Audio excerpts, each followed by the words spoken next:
কুরআনুল কারীমের সবচেয়ে বেশি যে কয়েকটা আয়াত আছে আমার দিলের মধ্যে একবারে লড়াইয়া ফেলে, আমার দিল নড়ে সবচেয়ে বেশি, এর মধ্যে এইটা একটা আয়াত। আমার আশ্চর্য লাগে যে মালিক এটা কি বলছে। ফাবিআইয়ি হাদিসিন বাদাহু ইউমিনুন। আল্লাহ বলে, বান্দা 23 বছরে আমি 30 পারা কোরআন নাজিল করেছি। আমার সর্বশ্রেষ্ঠ কথা কতবার করে করে এক একটা কথা বলেছি বান্দা, এরপরে আর কোন কথা বললে আর কেমনে বললে এর চাইতে দামি আর কোন কিতাব নাজিল করলে বান্দা তুই আমার কথা মেনে নিতি। ফাবিআইয়ি হাদিস, ফাবিআইয়ি হাদিস, আর কি বললে আর কোন কথা বললে। আকিমুস সালাহ, আকিমুস সালাহ, আকিমুস সালাহ, এই নামাজের কথা আকিমুস সালাহ 80 বারের চাইতে বেশি আল্লাহ বলছেন।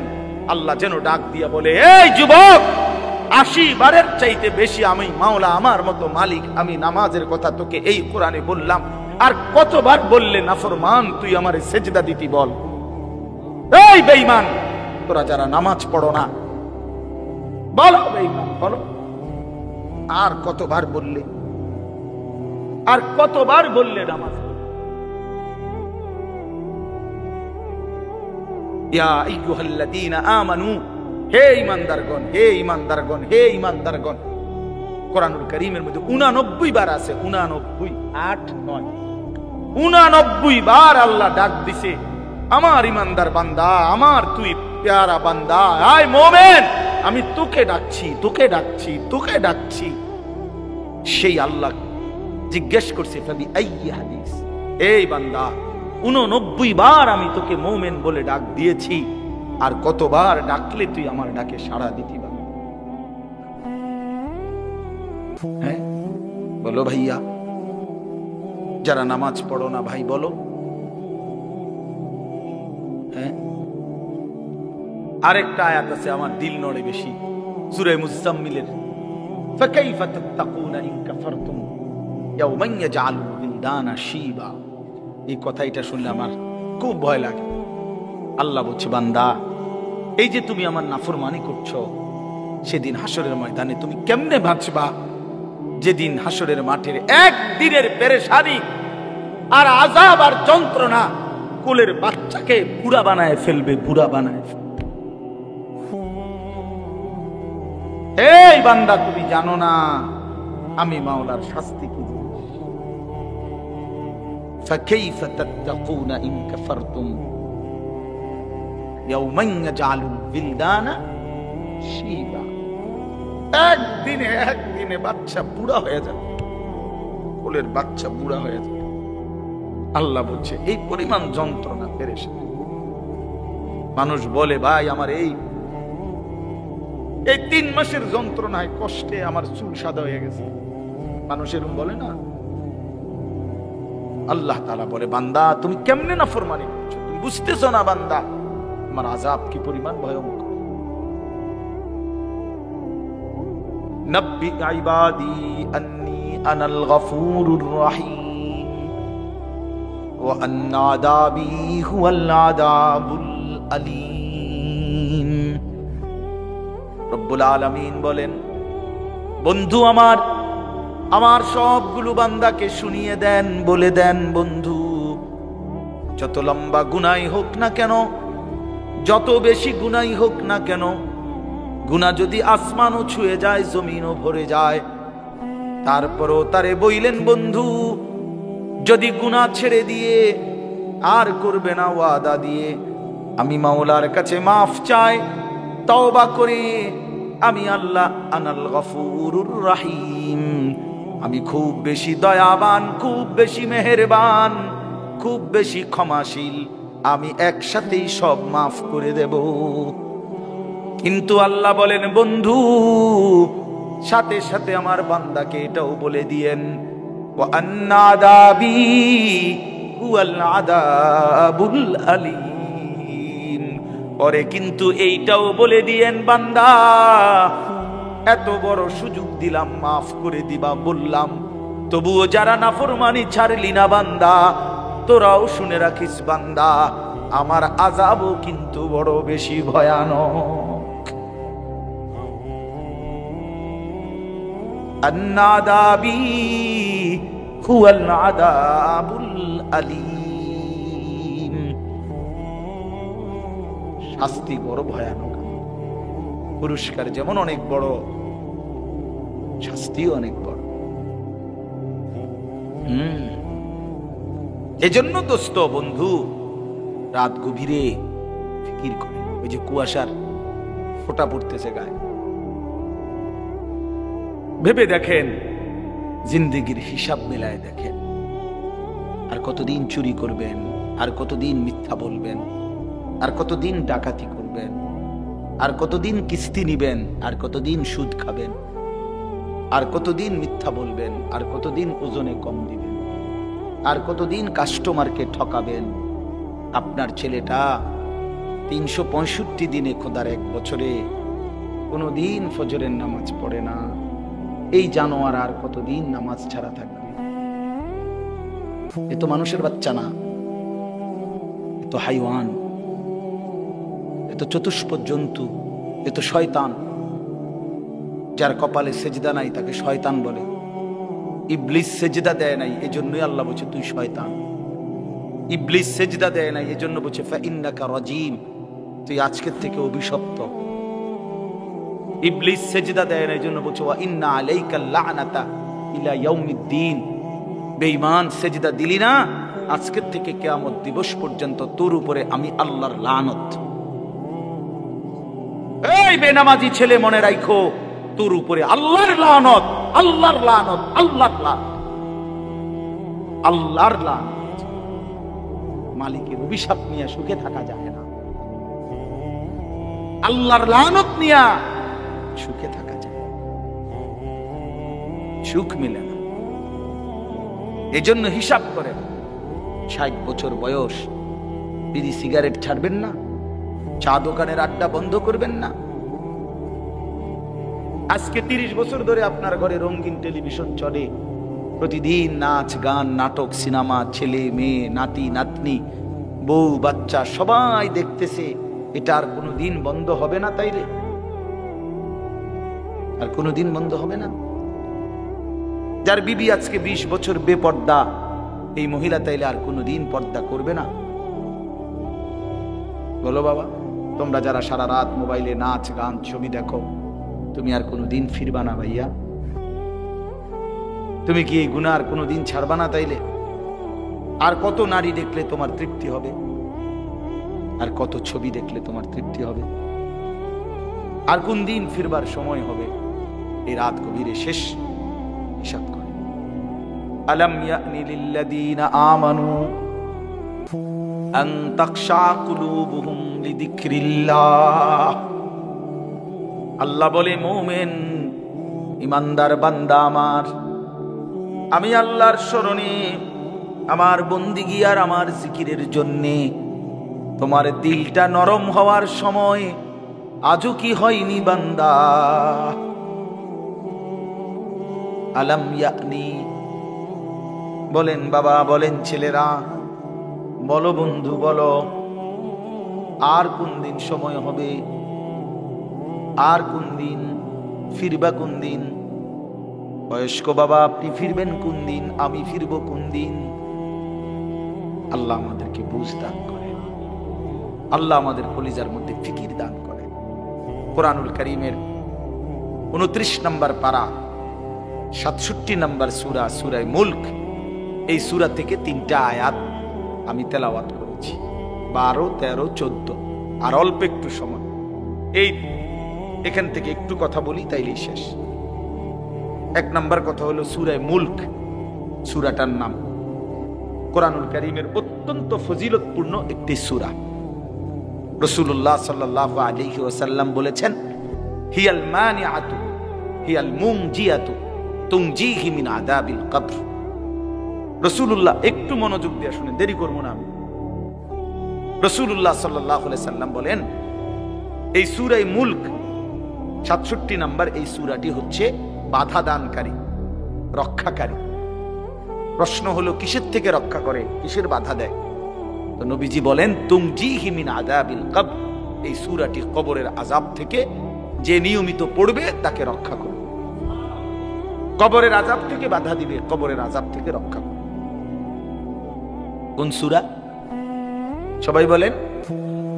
ছোট্ট সূরা, মাত্র 30টা আয়াত, 29 পারায়। এই ছোট্ট সূরাটি রাসূলুল্লাহ সাল্লাল্লাহু আলাইহি সাল্লাম বলেন কবরের আযাব থেকে রক্ষা করবে। তাফসীরে কুরতুবীর মধ্যে আছে, আল্লাহর নবী সাল্লাল্লাহু আলাইহি সাল্লাম বলেন, আমার দিল চায়, নবীজি বলছেন, লাওয়াদিত্তু, আমার দিলের আকাঙ্ক্ষা, দিলের তামান্না, নবীর দিলের আশা, রাসূলুল্লাহ সাল্লাল্লাহু আলাইহি সাল্লাম বলেন, আমার মনটা চায়, আমার দিল চায়, আমার উম্মতের প্রতিটা ঈমানদারের কলবে এই সূরা মুলকটা থাকুক। ফি কলবে কুল্লি মুমিন, প্রতিটা মুমিনের দিলের মধ্যে, জবানের মধ্যে এই সূরা মুলক থাকুক। এই জন্য এই সূরা কবরের আযাব থেকে রক্ষা কবচ। যে নিয়মিত পড়বে আল্লাহ তাকে কবরের আযাব থেকে রক্ষা করবে। এখানে আরেকটা প্রাসঙ্গিক বিষয়, কবরের আযাব আমাদের মৃত্যু পরবর্তী হাসরের ময়দানে উঠার আগ পর্যন্ত এই মাঝখানের এই সময়টাকে কবরের জীবন বলে। কারো যদি স্বাভাবিক মৃত্যু হয় অথবা অস্বাভাবিক মৃত্যু হয়, কারো যদি মাটির কবর কপালে জোটে অথবা নাও জোটে, মৃত্যু মানেই আবার হাসরের মাঠে উঠা পর্যন্ত মাঝের এই সময়টাকে কবরের জীবন বলে। কথা বুঝছেন নি কথাটা?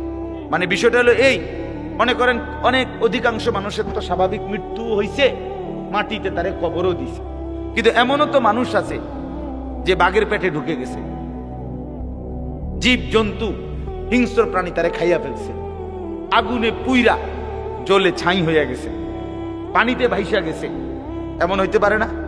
তো তার কবর, তার তো মাটি দাফন করছে না। কথা বুঝছেন? কিন্তু তার মৃত্যু হয়েছে কিনা? এই মৃত্যু মানেই কবরের জীবন, মৃত্যু মানেই কবরের জীবন।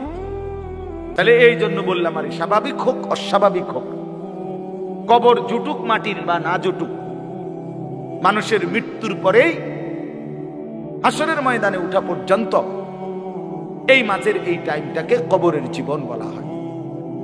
এই কবরের জীবনে আল্লাহর নবী সাল্লাল্লাহু আলাইহি ওয়াসাল্লামের অসংখ্য হাদিস দ্বারা, জি, কবরের এই বিষয়ে আল্লাহ রাসূল সাল্লাল্লাহু আলাইহি সাল্লামের অগণিত হাদিস।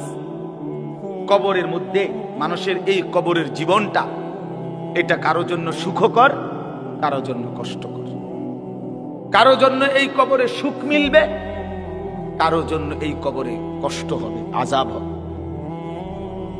আমার থেকে এই জন্য যুবক, তুমি মনে করো ইয়ারফোন লাগাইলে আর কেউ শোনে না, না মানুষে না শোনে না, মালিক তো শোনে। মনে করো রাত 2টা বাজে, দরজা লাগায় ফেললে, লাইট নিভাইয়া ফেললে, এবার মোবাইলে উলঙ্গ ছবি দেখলে আর কেউ জানে না, তো দুনিয়ার কেউ না জানে না, মালিক বলে, বান্দা আমি তো জানি। আলাম ইয়ালাম বিআন্নাল্লাহ ইয়ারা, আল্লাহ বলে, জানো বান্দা আমি তোমাকে সারাক্ষণ দেখি। আলা ইয়ালামু মান খালাক ওয়া হুয়াল লাতীফুল খাবীর। এই শেষ আয়াত আল্লাহ বলে, বান্দা আমি তোমার কাছে একটা যুক্তি দেখাই। আল্লাহ আমাদের সামনে একটা যুক্তি দেখাচ্ছে, এই বান্দা তুমি বলো তো, যিনি সৃষ্টি করলেন তিনি বুঝি জানবেন না? এটা তুমি কেমনে ভাবলা? আলা ইয়ালামু মান খালাক, যিনি বানালেন তিনি জানবেন না? এটা যিনি বানাইলো, যে কোম্পানি, আপনি যদি বলেন যে এই কোম্পানির মেন যারা প্রোডাক্ট করলো, এটা উৎপাদন করলো, তারা বুঝি জানে না যে কোন দিয়ে এন দিয়ে কথা কয় না, এন দিয়ে কথা কয়, এরা জানে না, আপনি পণ্ডিতি করলো বেনে নাকি? কথা বলেন না? তাহলে যিনি বানাইলেন তিনিই তো অধিক জানবেন, ঠিক কিনা বলেন? আল্লাহ তাআলা বলেন, বান্দা আমার থেকে লুকাইবা কেন? আমি তো তোমাকে বানিয়েছি, আমি তো তোমাকে সৃষ্টি করেছি। মজার কথা হলো, তাফসীরের মধ্যে লিখছে, মক্কার কুরাইশরা এই আয়াতের ব্যাখ্যার মধ্যে আছে, আসিররু কাওলাকুম, মক্কার কুরাইশরা নবীজির বিরুদ্ধে দিবানিশি ষড়যন্ত্র করত। তো ষড়যন্ত্র করলে মাঝে মধ্যে বইয়া কথা যে কইতো, তো বাটফারেরা কইতো কি, একজন আরেকজন আস্তে কর, এই আস্তে আস্তে, আসিররু, আস্তে কও কেন? কাইলা ইয়াসমা রাব্বা মুহাম্মদ, যেন মুহাম্মদের খোদা শুনতে না পায়। আস্তে কও বেটা, আচ্ছা তো মুহাম্মাদের কথা শুনলে কি হবে? তাইলে জিব্রাইল রে পাঠাইয়া কইয়া দিব। এটা আছে তাফসীরে। মুহাম্মাদের খোদায় জিব্রাইল পাঠাইয়া মুহাম্মদকে জানায় দিবে, শেষে আমগো পরিকল্পনা সব ভেস্তে যাবে, বাদ যাবে, কাজে আসতে কর। তো আল্লাহ তাআলা তখন বলে, হারে বান্দা, বেকুব কি আর আড়ে বাজারে ওঠে? এ কি কোনো ছোটখাটো বলদ মনে করছেন? আহাম্মক, তুই আল্লাহর ব্যাপারে এই ধারণা কেমনে করলা যে তিনি আসতে বললে শুনবে না? তে আল্লাহ তাআলা বলেন, আসিররু কাওলাকুম, তোমরা যদি আসতে বলো, আবিজহারু বিহি, জোরে বলো, আমি তো সবই শুনতে পাই। ইন্নাহু আলিমুন, তিনি তো সব জানেন, বিদাতিস সুদূর, অন্তরের ভেতরের জল্পনা কল্পনাগুলো সহ সহ। ফালা ইয়ালামু ইদা বুসিরা মা ফিল কুবুর ওয়া হুসিলা মা ফিস সুদূর। হাশরের ময়দান আল্লাহ খুলে দিবে, সবাইকে উঠাবে, তো আল্লাহ বলে অন্তরের ভিতরের কথাগুলো পর্যন্ত বের করে দিব। বান্দা, ইয়াউমা তুবলাস সারাইর, গোপন কথাগুলো, গোপন বিষয়গুলো আমি সব খুলে দেব, সব খুলে দেব। চামড়ার প্রতিটা শিহরণ যুবক বলবে, আমি বললাম।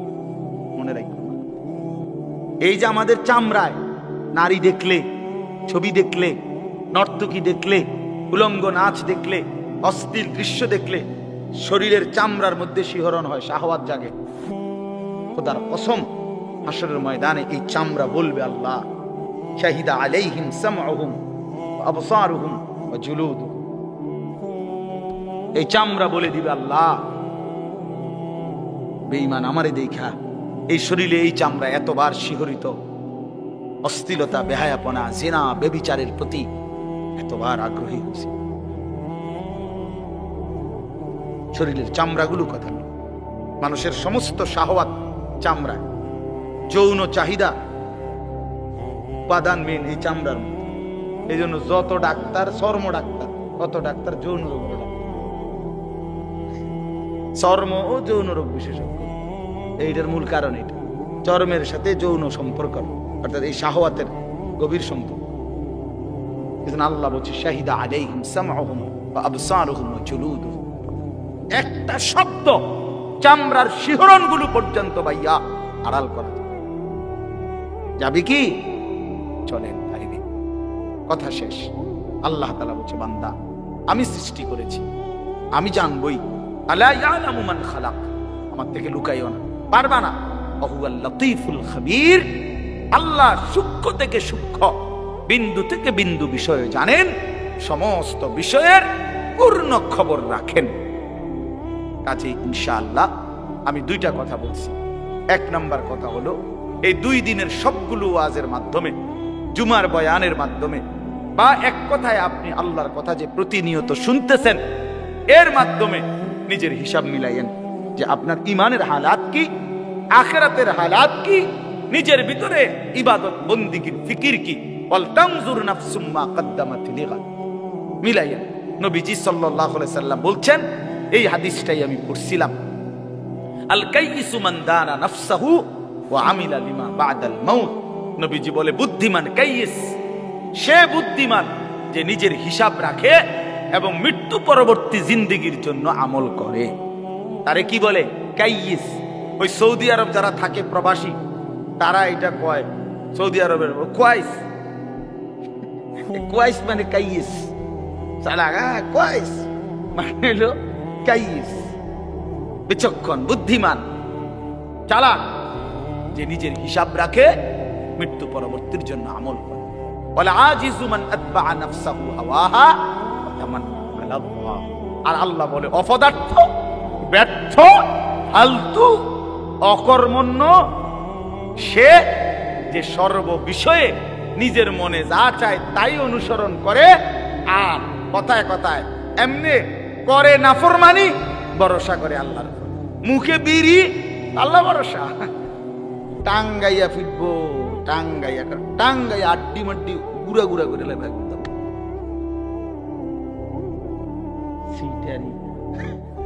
হ্যাঁ, সুদের ব্যবসা, বাটফারির ব্যবসা, সাধুয়ানে বইয়া আপনার বেডির দিকে চাইয়া রয়েছে, নাচ গান নাটকে টেলিভিশনে, এনে বইয়া আল্লাহ ভরসা, আও মারতো না, যত কয় হুজুর এত না। কইতে লাগলে কি এটা কম কয় নিও, যত কয় এত না। তোমারে তোমার আলগা কেডা বলছে, কোন ইবলিস তোমারে বলছে যে যত কয় তার অর্ধেক? কথা বুঝছে?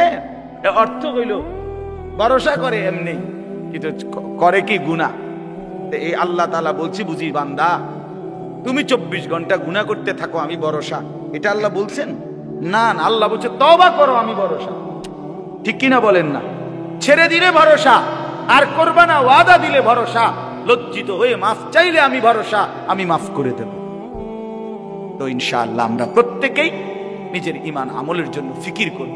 মা রাসূলুল্লাহ সাল্লাল্লাহু আলাইহি সাল্লাম বলেন, আমি খুব সংক্ষেপে বলতেছি, 3টা প্রশ্নের জবাব যে কবরে ঠিকমতো দিতে পারবে, আল্লাহ তাআলার পক্ষ থেকে ঘোষণা হবে সাদাকা আব্দি, আমার বান্দা সঠিক উত্তর দিছে। আফরিশুহু মিনাল জান্নাহ ওয়ালবাসুহু মিনাল জান্নাহ ওয়াফতাহু লাহু বাবান ইলাল জান্নাহ।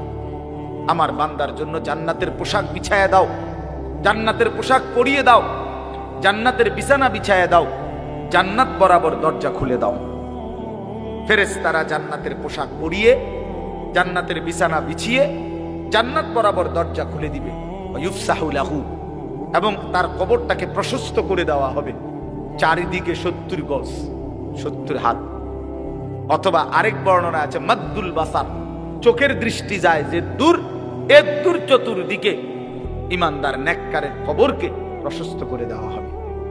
এই সুন্দর প্রশস্ত ঘরে নেককারকে শোয়াইয়া, জান্নাতের বিছানা পোশাক পরাইয়া ফেরেশতা বলবে, ভাই সাহেব নাম কানাউমাতিল আরুস। নতুন জামাই যেভাবে বাসর ঘরে নতুন দুলহা ঘুমায় আরামসে সুখের বাসরে, আমনে আমনে ঘুমান, আমনে ঘুমান, কেউ ডিস্টার্ব করবে না। আমরা এসে নিয়ে যাবো পরে সময় মতো। ইসরাফিল ফু দিবে দ্বিতীয়বার, আমরা এসেই আপনারে নিয়ে যাব, আপনি আপাতত এখানে আরামসে সুখের জান্নাতের নিয়ামত ভোগ করতে থাকেন। যে ব্যক্তি কবরে 3টা প্রশ্নের জবাব দিতে পারবে না, রাসূলুল্লাহ সাল্লাল্লাহু আলাইহি সাল্লাম বলেন আল্লাহ তাআলার পক্ষ থেকে বলা হবে কাযাবা আবদি, আমার বান্দা নাফরমান মিথ্যা বলেছে। আফরিশুহু মিনান নার ওয়ালবাসুহু মিনান নার ওয়াফতাহু লাহু বাবান ইলান নার। তার জন্য জাহান্নামের বিছানা বিছিয়ে দাও, জাহান্নামের পোশাক পরিয়ে দাও, জাহান্নাম বরাবর দরজা খুলে দাও। নাউযুবিল্লাহ। ফেরেশতারা এই 3টা কাজ করবে। প্রথম, এই হলো এক গ্রুপের কাজ, ওনারা এই জাহান্নামের বিছানা, জাহান্নামের পোশাক আর জাহান্নামের বরাবর দরজা খুলে দিবে। এই হলো একটা। হলো 2 নাম্বার, আল্লাহ রাসূল সাল্লাল্লাহু আলাইহি ওয়াসাল্লাম বলেন এই নাফরমানের কবরে এরপরে একজন ফেরেশতা আসবে। সেই ফেরেশতা এসে ইউদরাবু লাহু বিমিতরাকাতিম মিন হাদিদ, লোহার একটা মুগুর, লোহার একটা হাতুড়ি দিয়ে এই নাফরমানকে একটা আঘাত করবে। দরবাতান বাইনা উদুনাইহি, আঘাতটা 2 কান বরাবর মাঝখানে। নবীজি বলেন ফায়াসিহু সাইহাতান, বেঈমান তখন কবরে একটা চিৎকার মারবে, ইয়াসমাউহা মান ইয়ালিহি ইল্লা সাকালাইন, মানুষ এবং জিন ব্যতীত আল্লাহর সমস্ত সৃষ্টি নাফরমানের চিৎকারটা শুনতে পাবে। এইভাবে ফেরেশতা তাকে আঘাত করতে থাকে। এবং হাদিসে আছে আল্লাহ রাসূল বলছেন ওই ফেরেশতার বৈশিষ্ট্য হইল অহুয়া আ'মা ওয়া আসাম্মু, এই ফেরেশতাটা অন্ধ এবং কানে শুনে না। এই যে আঘাত করতেছে, সে কানেও শুনে না, চোখেও দেখে না। তার মানে এই বেঈমান যত চিল্লানি চিল্লাক, ফেরেশতা চোখেও দেখে না, কানেও শুনে না, উনি ওনার ডিউটি পালন করেন। 3 নম্বরে হলো আল্লাহর নবী সাল্লাল্লাহু আলাইহি ওয়াসাল্লাম বলেন কোন নাফরমান পাপীর কবরে ফেরেশতারা রেখে যাওয়ার সাথে সাথেই কবর, ওই যে বললাম ইমানদারের কবর, নেককারের কবর 70 গজ প্রশস্ত করে দেওয়া হয়েছে। আর এই বেঈমানের কবর দুনিয়ার মানুষও যে দূর খুঁড়ছিল, কবর বানাইছিল, এর দূরও না, তাকে কবরের মাটি তারে একবার সংকীর্ণ করে ফেলবে, চাপ দিবে। এই চাপে ডান পাশের মাটি বাম দিকে চলে আসবে, বাম দিকের মাটি ডান দিকে চলে আসবে। আল্লাহর নবী সাল্লাল্লাহু আলাইহি ওয়াসাল্লাম বলেন আহা, নবীজি বলেন, এই উদাহরণ দিয়ে বুঝাইছেন, ডান পাশের মাটি যখন বাম দিকে, বাম দিকের মাটি ডান পাশে, তো ডান পাশের হাড্ডি, পাঁজরের হাড্ডি, এই যে সাটনার হাড্ডি নি কয়, এটা কি হাড্ডি কয়, পাঁজরের সাটনার হাড্ডি, এগুলা ভাঙ্গা এই বাম দিকে ঢুকে যাবে, বাম দিকের গুলো ডান দিকে ঢুকে যাবে। রাসূলুল্লাহ বুঝাই দিয়েছেন হাত্তা তাখতালিফা আদলাউহু, এই যে শব্দটা এরকম, এই যে ভাই দেখেন, এই দুই আঙ্গুল যেভাবে একটা আরেকটার ভিতরে ঢুকে গেছে, খোদার কসম রাসূল বলছে দুই পাশের হাড্ডি এভাবে একটা আরেকটার ভিতরে ঢুকে যাবে। রাসূলুল্লাহ সাল্লাল্লাহু আলাইহি সাল্লাম বলেন, এভাবে নাফরমানের কবরে আযাব হতে থাকবে। প্রিয় বন্ধু আমার, আল্লাহ রাসূল সাল্লাল্লাহু আলাইহি সাল্লামের এরকম অসংখ্য হাদিস দ্বারা প্রমাণিত কবরে আযাব হবে। রাসূলুল্লাহ সাল্লাল্লাহু আলাইহি ওয়াসাল্লামের সাহাবী হযরত বারা ইবনে আযিব রাদিয়াল্লাহু তাআলা আনহু, তিনি বর্ণনা করছেন, আমার কাছে একটা আরবি কিতাব আছে আত-তাযকিরা, ইমাম কুরতুবীর কিতাব, আখিরাত সম্পর্কিত, ওইখানে কিতাবের মধ্যে আছে, হযরত বারা ইবনে আযিব বলেন, আমরা একদিন নবীজির সাথে এক সাহাবীর জানাজা পড়তে গেছিলাম। জানাজা পড়তে গিয়ে নবীজি ওই সাহাবীর কবরের সামনে গিয়া প্রথম দাঁড়াইছেন, খালি কবরটা, তখনও কবর জানাজা পড়ায় নাই। তো তিনি বলেন, আল্লাহর নবী কবরের দিকে তাকায়া অঝরে অনেকক্ষণ কাঁদছেন নিজে। হযরত বারা ইবনে আযিব বলেন, আমরাও নবীজির সাথে কাঁদতে শুরু করলাম, নবীও কাঁদে, আমরাও কাঁদলাম। কিছুক্ষণ পরে নবীজি কান্না থামাইয়া চোখ মুছতে মুছতে বললেন, ইয়া ইখওয়ানি লিমিসলি হাদা ফাআইদ, আমার বন্ধুরা, আমার সাথীরা, লিমিসলি হাদা আইদ, এই কবরের জন্য তোমরাও প্রস্তুতি নাও, এই কবরের জন্য তোমরাও রেডি হও। আজ আমার এই সাহাবীকে দাফন করা হবে, এই আজ কিংবা কাল একদিন আমাদেরকে ওই কবরে যেতে হবে, রেডি হও। এভাবে নবীজি কাঁদছে। হযরত উসমান রাদিয়াল্লাহু তাআলা আনহু, আপনারা অনেক শুনছেন ওলামাদের বয়ানে, তিনি যখন কবর দেখতেন এই পরিমাণ কাঁদতেন, হাত্তা ইয়াবুল্লা লিহিয়াতাহু, দাড়িগুলো ভিজে যেত। তো ওনাকে জিজ্ঞেস করছে, হযরত আপনি কবর দেখলে এভাবে কাঁদেন কেন? তো তিনি বলতেন, ইন্নাল কবরা আউয়ালু মানাজিলিল আখিরাহ, কবর আখিরাতের প্রথম ঘাঁটি। ফা ইন নাজা মিনহু ফামা বা'দাহু আইসারু মিনহু, যদি কবরের ঘাঁটিতে কেউ বাইচা যায়, পরবর্তী সবগুলো তার জন্য সহজ। ওয়া ইন লাম ইয়ানজু মিনহু ফামা বা'দাহু আশাদ্দু মিনহু, যদি কবরের ঘাঁটিতে বেঁচে না যায়, আটকায় যায়, পরবর্তী সব ঘাঁটি তার জন্য এর চাইতে কঠিন। এরপরে তিনি বলতেন, ক্বালা ওয়া ক্বালা রাসূলুল্লাহ সাল্লাল্লাহু আলাইহি ওয়াসাল্লাম, হযরত উসমান তখন নবীজির একটা হাদিস শুনাইতেন, যে শোনো, আমি নবীজির হাদিস শুনাইতেছি। আল্লাহর নবী সাল্লাল্লাহু আলাইহি সাল্লাম বলছেন, মা রাআইতু মানজারান কাত্তু ইল্লা ওয়াল কবরু আফযাউ মিন। নবীজি বলেন, উম্মত, আমি মুহাম্মদ বলতেছি, জীবনে আমি যত আযাবের দৃশ্য দেখেছি, কবরের চাইতে ভয়ানক কোন আযাবের দৃশ্য আমি রাসূল দেখি নাই। মা রাআইতু মানজারান কাত্তু, কখনোই দেখি নাই কবরের চাইতে ভয়ানক কোন দৃশ্য। এজন্য প্রিয় বন্ধু আমার, কবরের আযাব সত্য। এই আজকে আমরা যারা নাফরমানি করছি, আমরা যারা আল্লাহর অবাধ্য, নামাজ রোজা, হালাল হারাম, পাক নাফাক, শরীয়তের হুকুম আহকাম পাত্তাও দিচ্ছি না, আমাদের আখিরাত তো আছেই, হাসরের ময়দান তো আছেই, কবরেই ভীষণ আযাব হবে, কবরের কষ্টটাই সহ্য করা যাবে না। মুহাদ্দিসিনে কেরামের কারো কারো মত হলো, সর্বশেষ যেই লোকটা কবরে যাবে, হতে পারে তাকে 40,000 বছর কবরে থাকতে হবে। তো এখন যারা কবরে যাচ্ছে, নূহ আলাইহিস সালামের জামানায় যারা কবরে গেছে, ইব্রাহিম আলাইহিস সালামের জামানায় যারা কবরে গেছে, রাসূলুল্লাহ সাল্লাল্লাহু আলাইহি সাল্লামের জামানায় যারা কবরে গেছে, তারা বাপ আজকে কতদিন কবরে পড়ে আছে? নাকি মাঝে দিয়ে একবার কিয়ামত হইছে? কথা বলেন না, হইছে? তারা আজ কতদিন পড়ে আছে? তো সর্বশেষ ব্যক্তিটাও যদি 40,000 বছর থাকতে হয়, তাহলে আগের মানুষগুলো আমাদের কি হালাত? এই জন্য দোস্ত আমার, রাসূলুল্লাহ সাল্লাল্লাহু আলাইহি সাল্লাম 5 ওয়াক্ত নামাজের পরে হাদিসে আছে নবীজি কবরের আযাব থেকে পানাহ চাইতেন। আল্লাহুম্মা ইন্নী আউযু বিকা মিন আযাবিল কবর ওয়া মিন ফিতনাতিল কবর ওয়া মিন ফিতনাতিল মাসীহিদ দাজ্জাল ওয়া মিন ফিতনাতিল মাহইয়া ওয়াল মামাত। এটা নবীজির 5 ওয়াক্ত নামাজের পরের কমন দোয়া ছিল। নিয়মিত কবরের আযাব থেকে মুক্তি চাইতেন। অথচ তিনি নিষ্পাপ, যার নিজের কোনো গুনাহ নাই, তিনি যদি এতবার দোয়া করতেন, আমি আপনি কি পরিমাণ দোয়া করা উচিত। অতএব আমি রাত গভীরে মনে করাই দিলাম আমাদের কবর সত্য। প্রিয় বন্ধু, আমার বাবারা আমার, হাসলেও মরে যাবেন, কাঁদলেও মরে যাবেন, সুখে থাকলেও মরে যাবেন, দুঃখে থাকলেও মরে যাবেন। আল্লাহ যেন বারবার বলছে, বান্দা তুমি চাও কিংবা না চাও, আমি কিন্তু তোমার এনে থাকতে দেব না।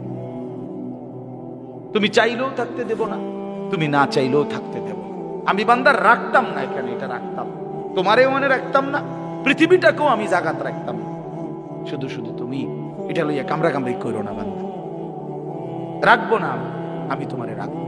অতএব আমরা মরে যেতেই হবে। অট্টালিকার মানুষটাও মরে যাবে, কুড়ে ঘরের মানুষটাও মরে যাবে। জীবনে যে দুঃখ দেখে নাই সেও মরে যাবে, জীবনে যে সুখ দেখে নাই সেও মরে যাবে। মরবো কিনা আমরা বলেন? কবরে যেতে হবে কিনা আমাদের? অতএব আমাদের দায়িত্ব কবর, হাসর, মিজান, ফুলসিরাত, আখিরাত, জান্নাত, জাহান্নাম এগুলোকে ভয় করা, বিশ্বাস করা। আর এগুলোকে ভয় করা মানেই আল্লাহকে ভয় করা। এগুলোকে ভয় করা মানেই কাকে ভয় করা? এগুলো আমরা দেখছি কেউ না, এ না দেখেই ভয় করত। কবর, হাসর, মিজান, ফুলসিরাত, জান্নাত, জাহান্নাম, কবরের শান্তি, কবরের শাস্তি, এগুলো না দেখেই বিশ্বাস করা, এটাই আল্লাহর ভয়, এটাই আল্লাহকে ভয়। আর আল্লাহকে যে ভয় করে, এগুলোকে যে ভয় করে, আল্লাহর কসম এটার অর্থই হলো সে গুনাহ থেকে নিজেকে বিরত রাখে। এই জন্য একটা সহজ কথা, যে গুনাহ থেকে বিরত থাকে সেই আল্লাহকে ভয় করে, যে আল্লাহকে ভয় করে সে গুনাহ থেকে বিরত থাকে। কথা বুঝছেন না আমার? এই কথাটাই আল্লাহ বলছেন, ইন্নাল্লাযীনা ইয়াখশাউনা রাব্বাহুম বিল গায়বি, নিশ্চয়ই যারা আল্লাহকে ভয় করে না দেখে। না দেখে এই কথার অর্থ হইল আমি আল্লাহকেও দেখি না, অথচ আমার আল্লাহকে আমি ভয় করি। আমি কবর দেখি না, জাহান্নাম দেখি নাই, আখিরাত দেখি নাই, হাসরের ময়দান দেখি নাই, মিজান, ফুলসিরাত দেখি নাই, কিন্তু আমি আল্লাহ রসুলের কথার উপরে, কোরআনের কথার উপরে, আমার মালিকের এই কথাগুলো বিশ্বাস করি, ভয় করি। তো এই কথার উপরে যাদের জীবন, তার মানেই তারা গুনাহ থেকে বেঁচে থাকে। আল্লাহ তাআলা বলেন, আল্লাহকে ভয় করে না দেখেই আল্লাহর কথা, আল্লাহর আখিরাতের বিষয়গুলোকে তাফসীরে লিখছে, ইয়াখাফুনাল্লাহ ওয়া ইয়াখাফুনা আযাবাহু। তো আল্লাহর আযাবকে যারা ভয় করে, আল্লাহকে যারা ভয় করে, গুনাহ থেকে যারা বিরত থাকে, আল্লাহ বলেন আমি ওয়াদা দিলাম আমার সেই বান্দাদেরকে আমি 2টা পুরস্কার দেব। 1, লাহুম মাগফিরাতুন, তাদের পেছনের জিন্দেগীর সব গুনাহ মাফ করে দেব। 2, ওয়া আজরুন কাবীর, সবচেয়ে বড় বিনিময় আমার জান্নাত দিয়ে দেব। এরপরে আল্লাহ বলেন, আমাদের সবাইকে বলছে, ছেলেরা তোমরাও শোনো, আমাদের সবাইকে আল্লাহ বলছে, বান্দা তোমার 3টা অবস্থা। একটা হলো তুমি কিছু কথা জোরে বলো, কখনো আস্তে আস্তে বলো, আর কখনো অন্তরের মধ্যে জল্পনা কল্পনা করো। তুমি শুধু এদ্দুর মনে রাখো, বান্দা আমারে আড়াল করতে পারতাম, আমারে আড়াল করতে পারতাম। তুমি আস্তে বললেও আমি শুনি, তুমি জোরে বললেও আমি শুনি, তুমি অন্তরের ভিতরে লুকাইয়া রাখলো আমি তাও জানি। কাজে আমার থেকে তুমি বাঁচতে পারত।